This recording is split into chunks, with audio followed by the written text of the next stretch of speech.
South Africa is currently experiencing the worst drought in its recorded history. So my passion is to be able to produce crops in the future that we could grow under these water-limiting conditions.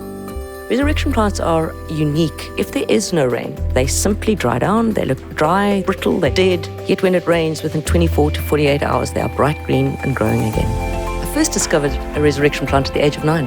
I've devoted my life's work to try and understand plant desiccation tolerance. So understanding this in its fullness can really benefit us to generate crops with the same properties. What I love most about the work I do, it's the interaction that I have with my students, the brainstorming, the discovering new things, and I am such a grateful academic. Harsh times brings out entrepreneurship, and I'm hoping that that's what we're going to see in South Africa in the future. My name is Jill Farrant. I'm a South African scientist.